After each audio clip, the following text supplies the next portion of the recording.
The night danger wrapped its cold fingers around her 6-year-old son. The vampire king did something no one in 1,000 years had ever seen him do. He stepped forward. Not as a ruler. Not as a monster.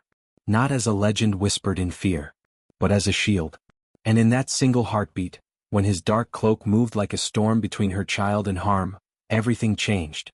Because from that moment on, the maid who had always bowed her head would never kneel again. Her name was Liana Hart. To the royal household she was invisible. To the city she was ordinary. To fate, she was about to become unforgettable. Liana had worked at Blackthorn Castle for nearly a year. The castle sat above the northern cliffs like a silent guardian, ancient stone walls, iron gates, and windows that glowed faintly at night like watchful eyes. Humans rarely saw the king. They cleaned his halls, polished his floors, prepared his meals, but they did not look at him. And if they did, they quickly looked away. King Alaric Vane was not merely a vampire. He was the vampire king, sovereign of the northern territories, negotiator with human governments, commander of supernatural law. His reign had lasted centuries. His enemies had vanished.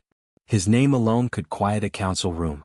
Cold, calculated, untouchable. Liana kept her eyes lowered whenever he passed. Not because she feared him, but because she feared losing the only job that kept her son fed. 6-year-old Noah Hart was the center of her fragile world. With dark curls and bright, questioning eyes, he had inherited her softness and his late father's stubborn courage. 3 years ago, an accident had stolen her husband and left her with hospital debt, grief, and a child too young to understand why his father wasn't coming home. Since then, survival had been her only focus. Work hard. Stay quiet. Endure. At the castle, some of the senior staff treated her like furniture. Others whispered about her background, a widow from the poorer district. A human. A nobody. But Liana never complained. She worked longer shifts, cleaned without being asked, left small vases of fresh flowers in forgotten corners of the halls. Even though no one ever thanked her, she believed kindness mattered. Even in places ruled by darkness. That Tuesday evening she had no one to watch Noah. Her elderly neighbor who sometimes helped had fallen ill. Missing her shift wasn't an option, not when rent was due. So she brought him along. "Stay close to me," she whispered as they stopped at a late-night supermarket on the way to the castle. "We'll be quick." Noah nodded solemnly, gripping the cart with both hands. The store lights buzzed overhead. Music played softly through speakers. Everything seemed normal. Too normal. King Alaric stood 3 aisles away. He often visited human places in the evenings, not to hunt, not anymore. Those brutal centuries were long behind him. Now he walked among humans to remember something he feared he had lost. Warmth. Laughter. Ordinary life. He stood near the imported tea section, watching a father lift his daughter into a shopping cart. The child giggled. The sound pierced him in ways no blade ever had. Once long ago he had dreamed of children.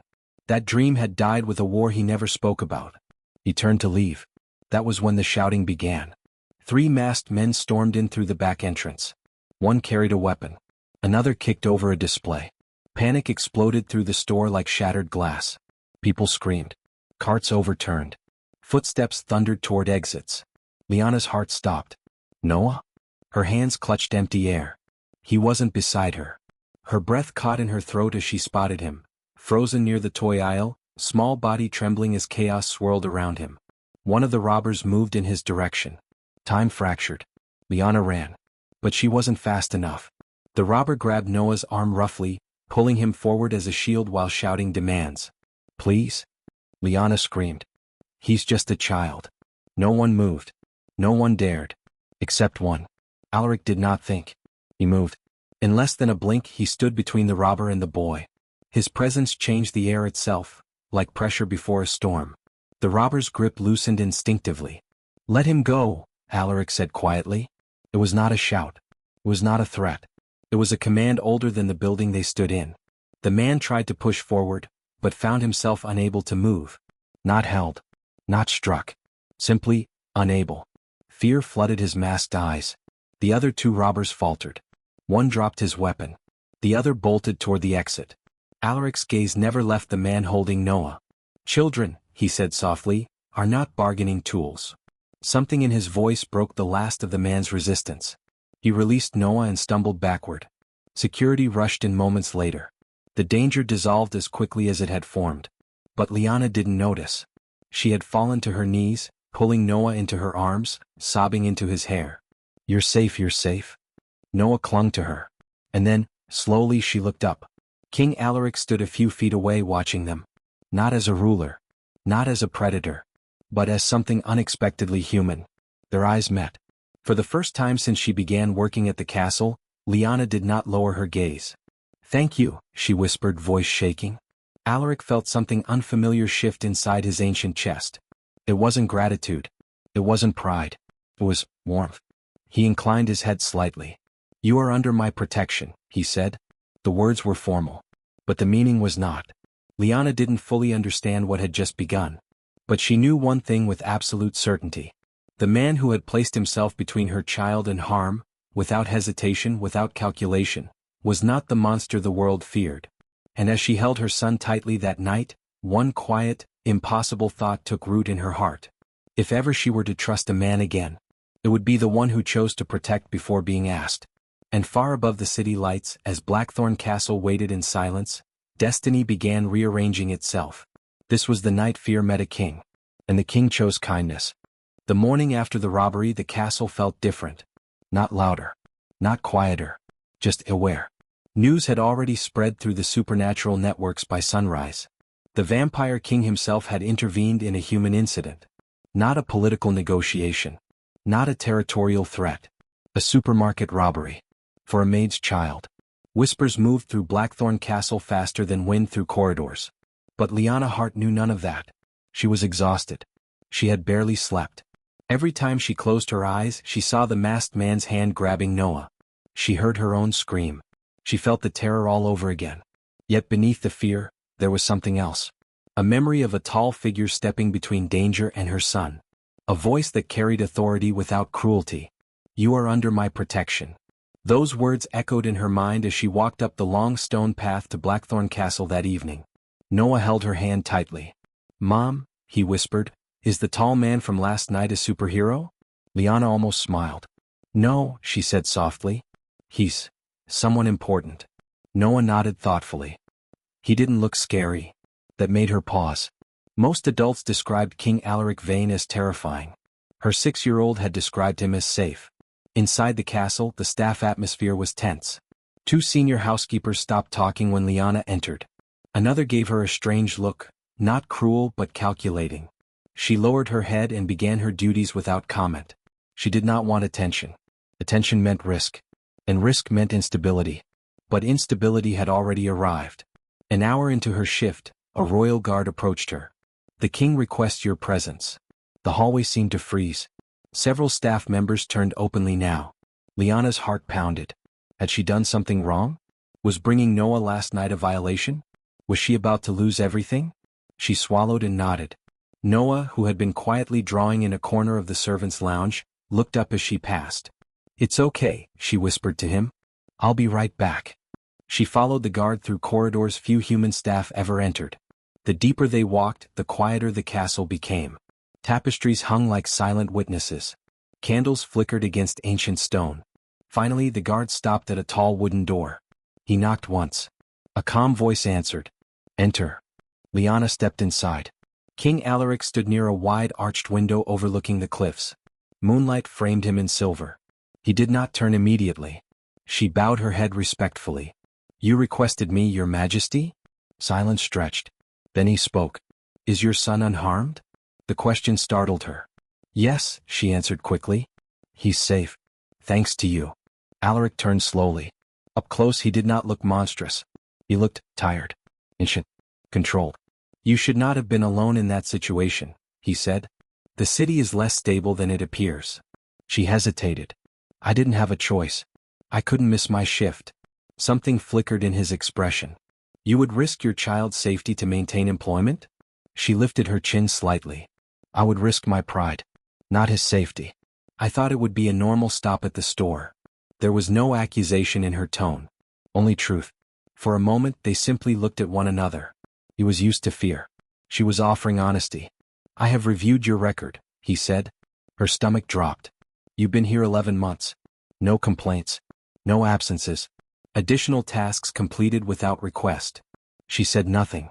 "I also learned," he continued, voice softer, That you leave fresh flowers in the east corridor. Her eyes widened. I'm sorry if that was inappropriate. It was not. Pause. It was, noticed. That single word landed deeper than she expected. Noticed. In a world where she felt invisible.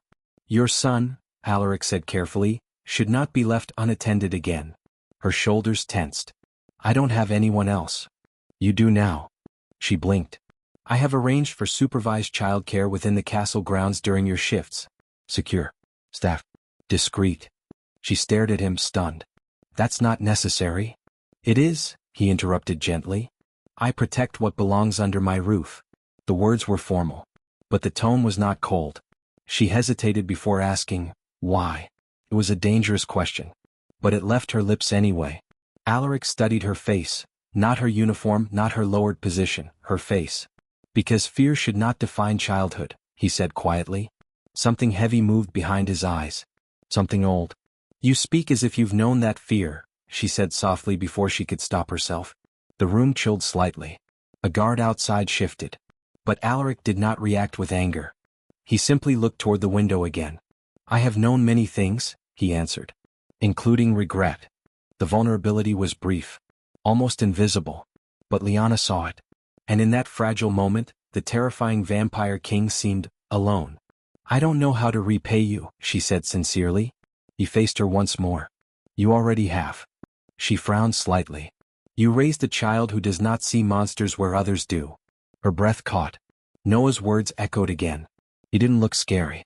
Alaric stepped back, restoring formal distance. The childcare arrangements begin tonight. Your wages will remain unchanged. Consider it precaution. He was giving her dignity, not charity. She bowed her head again, but this time not from fear. Thank you, Your Majesty. As she turned to leave, his voice stopped her. Liana. It was the first time he had spoken her name. She looked back. You are under my protection, he repeated.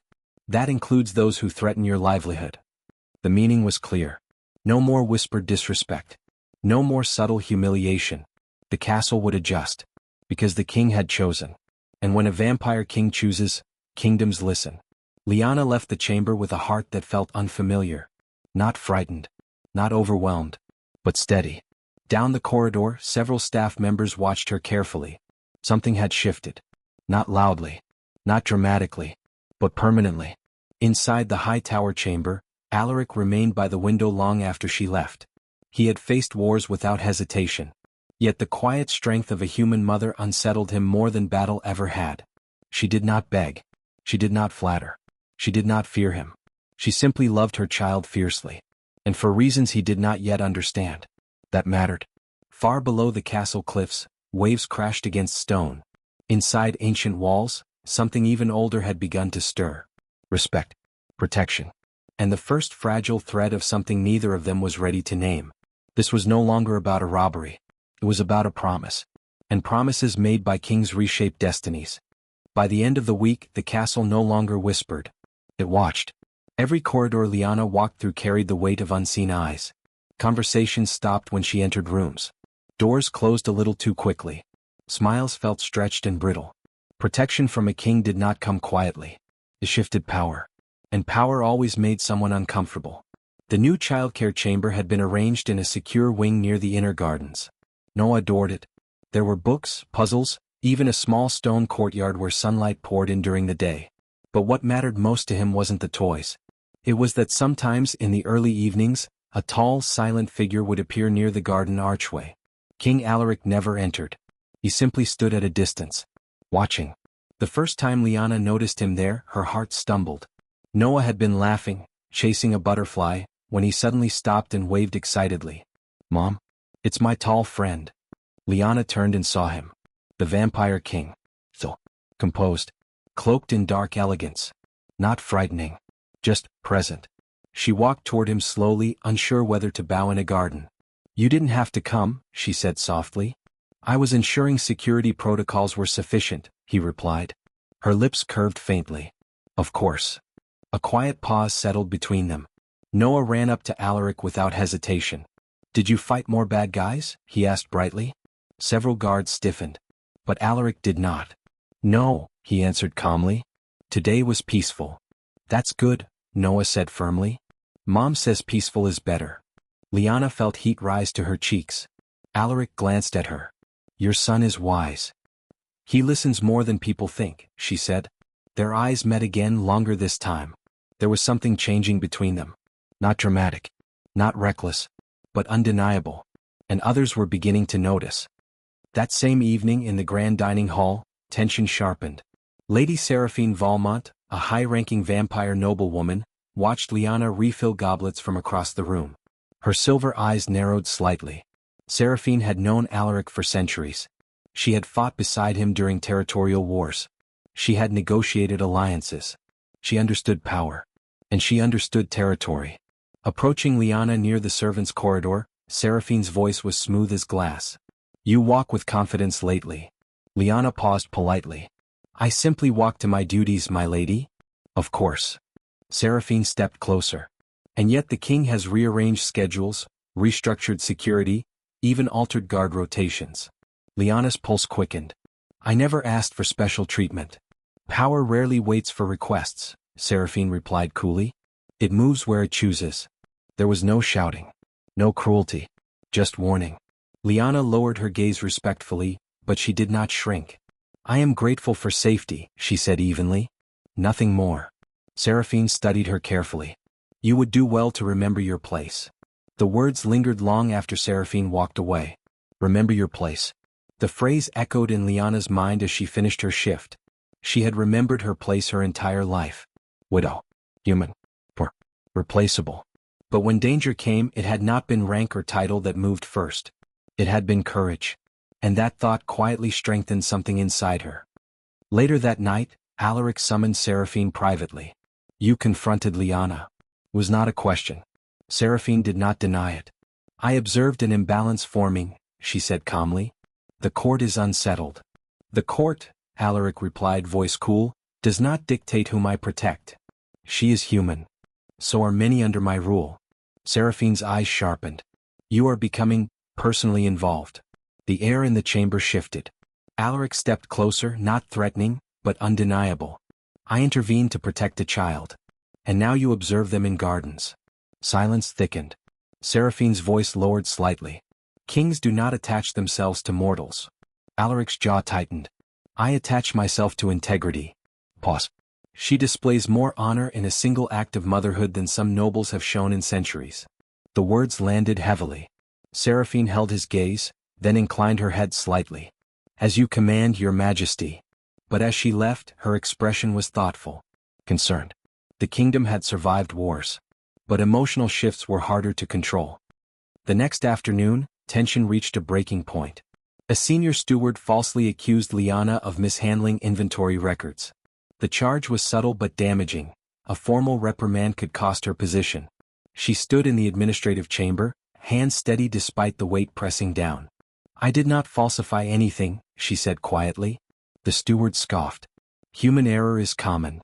Before Liana could respond, the chamber doors opened. Alaric entered. No announcement. No warning. The room froze instantly. What is occurring? He asked. The steward bowed quickly. A minor accounting inconsistency, your majesty. Alaric extended his hand silently. The ledger was placed into it. He scanned it briefly. Then closed it. There is no discrepancy. The steward's face paled.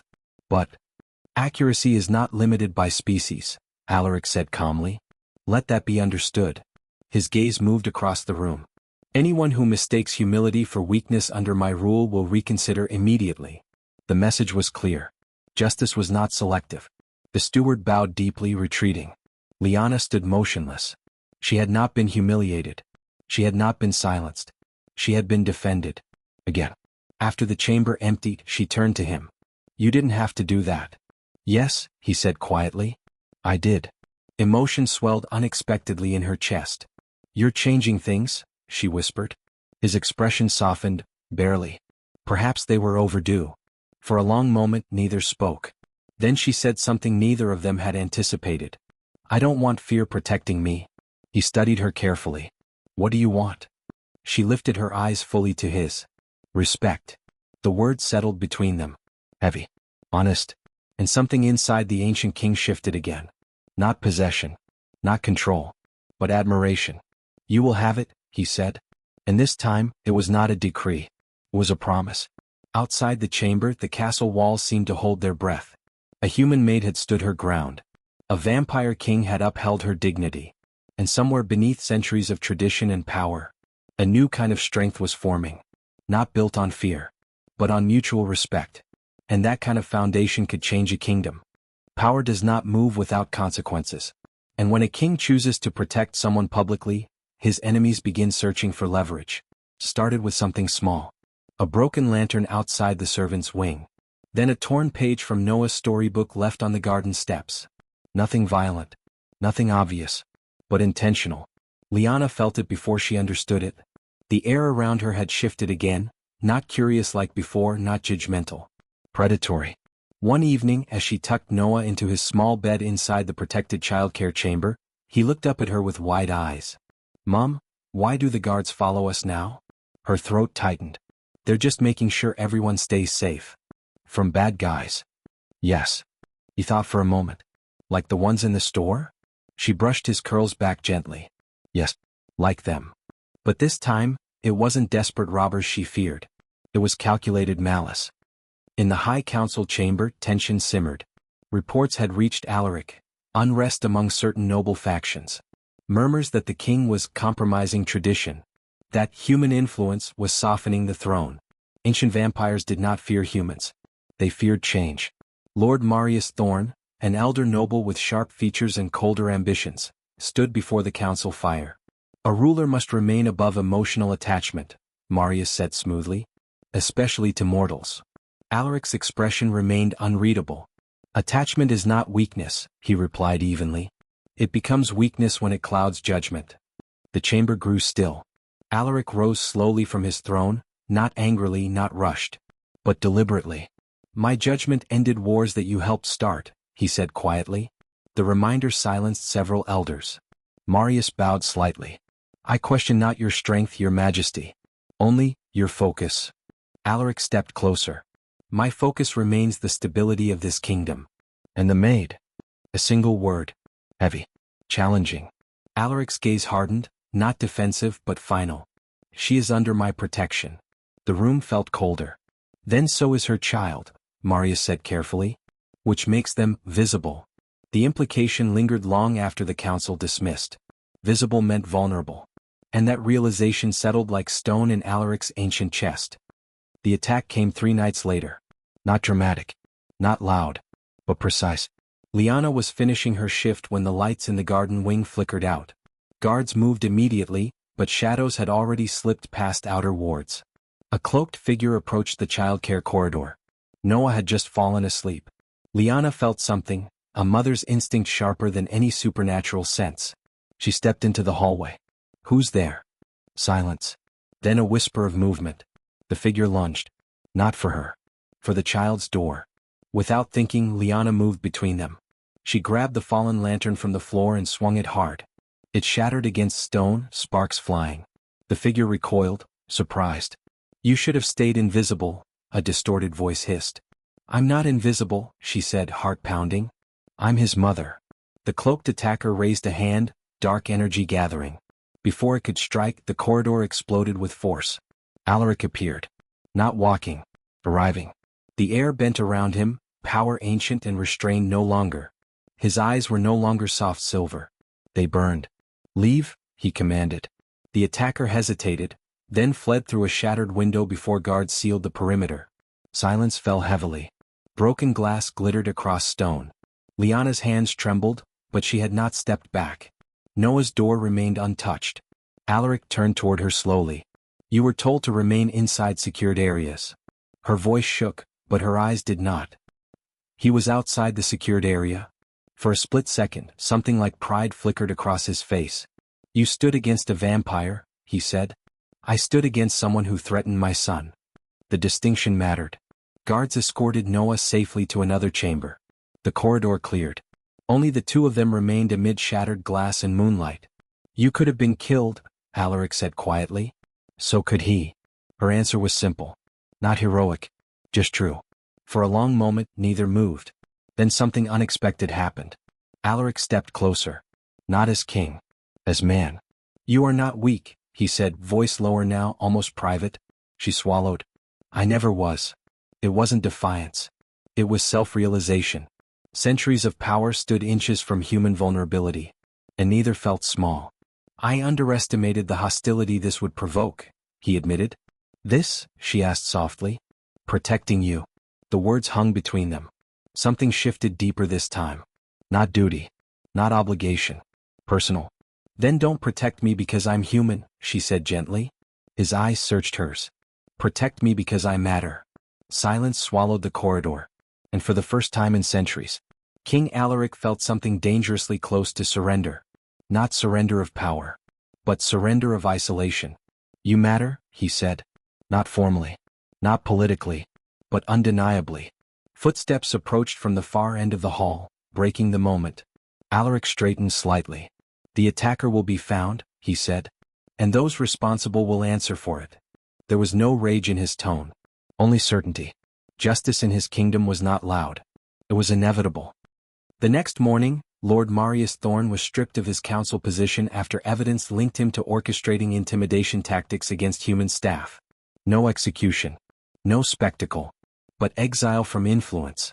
Instant karma. And every noble understood the message. Threaten the innocent. Lose everything. That evening, as the castle settled into uneasy quiet, Liana stood in the garden again. Noah chased fireflies. Alaric approached more openly this time. Will they try again? She asked. No, he said calmly. They now understand the cost. She studied him. You didn't punish them because of me. No, he agreed. I punished them because they endangered a child. Respect. Not possession. Respect. Noah ran up laughing and held up a glowing firefly cup gently in his hands. Look, it's like a tiny star. Alaric crouched to his level. Stars burn brightly, he said softly. But they must be protected when they are young. Noah nodded seriously. Liana watched them, her heart steady now, not frantic. The vampire king who once ruled through fear was kneeling beside her son in a garden. Not for power. Not for image. But because he chose to. And somewhere deep within ancient stone walls, something fragile and powerful was growing. Not forced. Not rushed. But inevitable. The night the past came hunting. A mother stood her ground. A king unleashed justice. And a bond moved beyond protection, into something far more dangerous. Something called love. Love does not arrive with thunder. It arrives quietly. In glances that linger too long. In footsteps that pause outside a door. In a king who begins rearranging his world, without realizing he already has. After Lord Marius Thorne's exile, the castle grew outwardly calm. No more broken lanterns. No more whispers sharp enough to cut. But beneath the stillness, something far more powerful was unfolding. Alaric had not anticipated how deeply Liana's courage would settle inside him. He had seen bravery in battle. He had commanded warriors who faced death without trembling. But this was different. She had no immortality. No supernatural strength. No centuries of training. Yet she stood between danger and her son without hesitation. That kind of love was not strategic. It was instinct. And it humbled him. The distance between them began shrinking in subtle ways. Liana no longer bowed quite as low. Alaric no longer spoke to her only in formal declarations. They spoke in gardens. In corridors lit by candles. In quiet conversations that lasted longer each night. Why do you visit human places? She asked him once as they stood overlooking the cliffs. He was silent for a long time before answering. Because I spent centuries forgetting what I was protecting. She turned toward him. And what is that? Not territory. Not power. His jaw tightened slightly. People. The word sounded unfamiliar on his tongue. You never forgot, she said gently. You just stopped letting yourself feel it. Her insight unsettled him more than any accusation ever could. Feeling, he said carefully, has consequences. So does isolation. Their eyes met. No fear. No hierarchy. Just truth. But the kingdom was not blind. Some nobles accepted the shift in their king. Others waited. Watching. Calculating. The final test came during the winter convocation, a formal gathering of vampire houses and human representatives. An event broadcast across supernatural territories. A demonstration of unity. And for the first time in history, Alaric extended an invitation no one expected. Liana Hart would attend. Not as staff. As honored guest. The announcement rippled through the court like lightning. A human maid? At the royal dais? It was unthinkable. Which was precisely why he did it. The night of the convocation, Liana stood before a mirror in a modest but elegant gown provided by the royal tailor. Deep midnight blue. Simple. Refined. She felt exposed. Not because of the dress, but because of what it represented. Noah hugged her tightly before she left. "You look like a queen," he whispered. Her throat tightened. "I'm just your mom." "That's better." When she entered the grand hall, conversations faltered. Hundreds of eyes turned. Some curious, some disapproving, some stunned. Alaric stood at the top of the marble steps in full ceremonial attire, dark formal coat, silver crest of his house gleaming at his collar. He did not look at the crowd. He looked at her. And then, in front of nobles, dignitaries, and ancient rivals, the vampire king descended the steps. He did not summon her upward. He walked down to meet her. The hall fell silent. When he reached her, he extended his hand. Not as command. As invitation. "Walk with me," he said. It was not loud, but it echoed.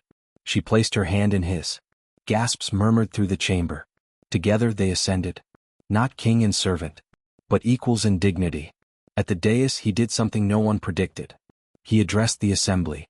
"For centuries," Alaric began, voice steady, "strength in this kingdom has been measured by dominance." His gaze swept across the nobles. "But strength without compassion rots from within." Silence deepened. A human mother stood against supernatural threat to protect her child. Without power. Without status. Without fear. His hand remained lightly at Liana's back, not possessive. Protective. "That," he said firmly, "is strength." A noble near the front scoffed quietly. Alaric's eyes sharpened. "In this kingdom, respect is not determined by species. It is determined by character." The statement was revolutionary. For both worlds. Liana felt her heart pounding, not from fear now. From realization. He was not merely protecting her. He was reshaping tradition. Because of her. When the formal speeches ended and music began, tension lingered in the air like static. Alaric turned to her quietly. "You did not ask for this attention." "No," she admitted. "Do you regret it?" She looked across the hall, at nobles who once would not have acknowledged her existence. Then back at him. "No." He studied her expression carefully. "Why?" "Because tonight," she said softly, "I'm not standing behind anyone." The answer struck deeper than he expected. Music swelled gently. Without announcement he offered his hand again. "Dance with me." Her breath caught. In the center of the royal hall, under crystal chandeliers and watchful centuries, the vampire king danced with a human widow. Not dramatically. Not possessively. But carefully. Respectfully. Every step measured. Every movement controlled. Yet beneath that control, something undeniable pulsed. When the dance ended, the applause was hesitant at first. Then stronger. Not universal approval. But undeniable acceptance. Change had begun. Later that night, on the castle balcony overlooking snow-covered cliffs, they stood alone. "You challenged them," she said quietly. "I corrected them." She studied his profile. "You risked division. I risked stagnation." Pause. Then she asked the question neither had voiced yet. "Why me?" The wind moved softly around them. Alaric faced her fully. "Because you do not seek power." His voice lowered. "You seek safety for your child. Dignity in your work. Honesty in your life." He stepped closer. "And because when you look at me, you see more than a crown." Her heart pounded. "And what do I see?" she whispered. His hand rose, slowly, giving her time to step back. She didn't. "You see a man trying to be better than his past." Emotion tightened her chest. "You are," she said. The admission lingered between them. He did not kiss her. He did not rush forward. Instead, the most powerful vampire in the Northern Territories did something far more profound. He lowered himself onto one knee. Not in spectacle. Not in ceremony. But in sincerity. Liana's breath stopped. "I have ruled empires," he said quietly. "But I have never asked for partnership." His silver eyes held hers steadily. "I do not offer you immortality as obligation.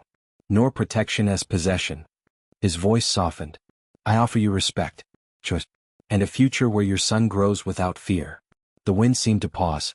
"I do not command your answer," he finished. "I wait for it." For centuries kings had demanded. Tonight he asked.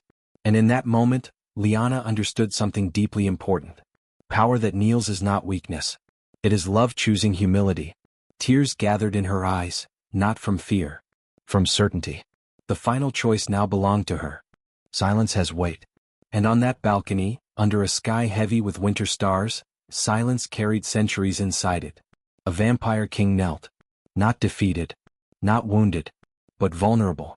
For the first time in his immortal existence, Alaric Vane was not negotiating treaties, not commanding armies, not asserting dominance. He was waiting. Waiting for a human woman to decide his future. Liana's heart thundered in her chest. She had spent years surviving. Years being overlooked. Years choosing endurance over desire. And now the most powerful being in the Northern Territories was offering her something she had never dared imagine. Not rescue. Not charity. Partnership. Her voice trembled, but not from fear. "You would kneel for me?" she whispered. His answer was steady. "I kneel for the life we could build." The wind curled around them, carrying the distant sound of waves crashing against the cliffs below. She thought of Noah. Of hospital bills. Of humiliation in quiet hallways. Of broken lanterns and whispered warnings. Of a supermarket aisle where terror had wrapped its hands around her child. And of the moment a cold king stepped forward like a wall no darkness could pass. "You didn't have to save him," she said softly. "Yes," Alaric replied. "I did." She studied him carefully. "Why?" He did not hesitate this time. "Because when I saw him afraid, I remembered the boy I once was." The admission was quiet. Raw. "In a war long ago," he continued, "my family was used as leverage against me. I learned power that night. But I also learned regret." Liana's breath caught. "You couldn't save them?" "No." The single word carried centuries of guilt. "And I vowed never to stand still again while innocence was threatened." The truth of him stood bare before her now. Not a myth, not a ruler, not a legend. A man shaped by loss.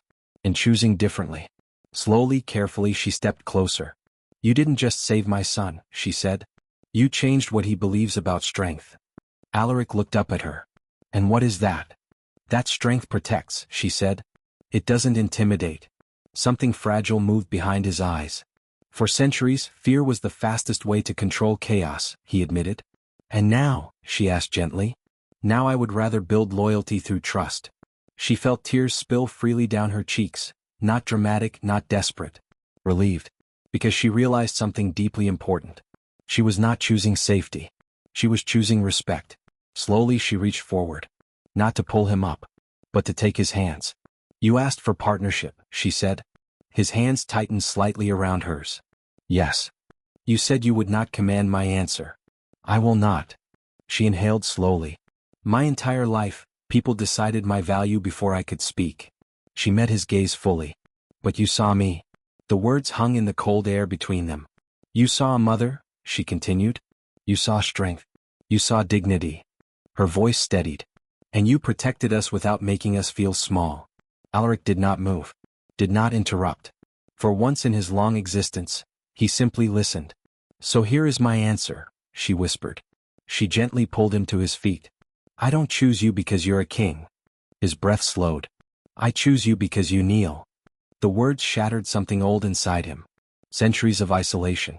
Centuries of emotional restraint. Gone. "And yes," she said softly, "I will be your wife. Not a subject. Not a possession. A partner." The wind carried her words into the night like a vow the stars themselves bore witness to. Alaric did not react with overwhelming dominance. He did not claim her in spectacle. Instead he did something far more powerful. He rested his forehead gently against hers. "Then I vow this," he said quietly. "Your son will never know fear under my protection." "And I vow this," she replied, voice trembling with strength. "You will never face your past alone again." For the first time in centuries, the vampire king allowed himself to feel whole. The kingdom reacted exactly as expected. Resistance. Debate. But something unexpected followed. Support. Human leaders publicly praised the king's stand for equality. Several vampire houses admitted, privately at first, that the old systems had grown rigid. And when Noah was formally presented at a small, private ceremony weeks later, something remarkable happened. He did not bow. He waved. The court froze for half a second. Then, unexpectedly, Alaric laughed. Not a polite smile. A real laugh. The sound echoed through marble halls and used to warmth.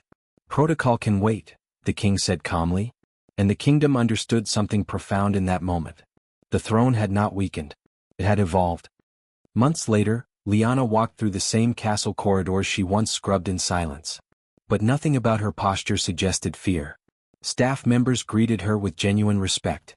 Not because she was queen, but because she had always carried herself with dignity. She ensured human workers received fair treatment. She established protections for mixed families. She created scholarship programs for human children within vampire territories. Change did not come through rebellion. It came through leadership rooted in compassion. And Alaric stood beside her, not overshadowing, not controlling, supporting, learning, growing. One evening, long after the formal celebrations had ended, Liana stood once again in the castle garden. Noah chased fireflies as snow melted into spring. Alaric joined her quietly. "You reshaped my kingdom," he said softly. She smiled faintly. "No. We reshaped it." He studied her profile. "You once asked me to protect you because you mattered." She glanced at him. "You did." He nodded slowly. "And you taught me something I had forgotten." "And what is that?" she asked gently. "That power is not measured by how many fear you." He looked toward Noah laughing beneath lantern light. "It's measured by how many feel safe because of you." She slipped her hand into his. No declarations. No spectacle. Just two hearts choosing the same future. Once upon a time she was a maid no one noticed. Once upon a time he was a king ruled by distance. But on a night in a supermarket aisle, when danger reached for a child, a decision was made. Protection turned into respect. Respect turned into partnership. And partnership changed a kingdom. Because kindness, when defended by power, becomes unstoppable. And love, when built on dignity, becomes eternal.